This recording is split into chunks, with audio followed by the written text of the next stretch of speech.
കിടക്കാൻ ഇന്ന് കിട്ടിയ ഒരു ബന്ദ്. മിസ് കാട്കർ, നിങ്ങൾ അവധിക്കാലം ചെലവിടാനായി ഷാംപൂരിലേക്ക് പോകേണ്ട ആവശ്യം എന്ത്? അടികൈ. അവിടെ പോകുന്നത് അവധിക്കാലം ചെലവഴിക്കാനല്ല, ഞാൻ ജോലിക്കാണ് പോകുന്നത്. അടികൈ.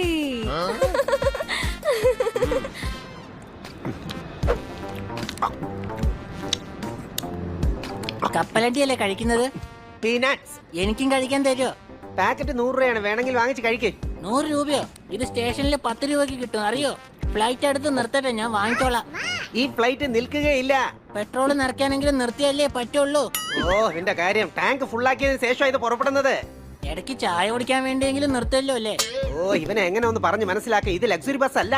എന്റെ ചേട്ടായി, ഇത് ബസ്സല്ല, പ്ലെയിനാ, പ്ലെയിൻ. നിങ്ങൾ ബസ് എന്ന് വിചാരിച്ചു അല്ലേ? എടാ കഴുതേ, ഞാനും പറഞ്ഞത് അത് തന്നെയാണ്. ഇത് ലക്സറി ബസ് അല്ല, ഇത് ഫ്ലൈറ്റ് ആണ്. പറഞ്ഞാ മനസ്സിലാക്ക്. ചായയും മറ്റു സാധനങ്ങളൊക്കെ ഇതിനകത്ത് തന്നെ കിട്ടും, മനസ്സിലായോ? ഓഹോ, പക്ഷെ എനിക്കൊരു സാധനം മേടിക്കേണ്ട ഒരു ആവശ്യമില്ല.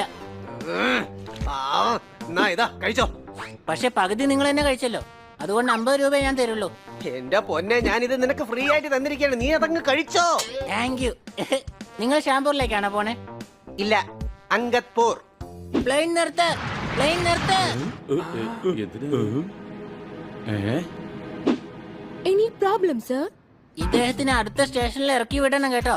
What happened, sir? Heart attack ആണ്. പ്ലെയിനിൽ ഏതെങ്കിലും ഡോക്ടേഴ്സ് ഉണ്ടോ? ഡോക്ടേഴ്സ് ഉണ്ടോ? എന്താണ് പ്രശ്നം? മാറ നോക്കട്ടെ. ഇദ്ദേഹത്തിന് ഹാർട്ട് അറ്റാക്ക് ഒന്നും വന്നിട്ടില്ല.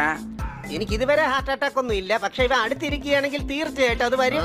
അങ്ങ് എന്തിനാണ് വിളിച്ചു കൂവിയത്? ഇദ്ദേഹത്തിന് അങ്കത്പൂരിലേക്കാ പോണ്ടേ, പക്ഷെ ഈ ഫ്ലൈറ്റ് ഷാംപൂരിലേക്കല്ലേ പോകുന്നത്?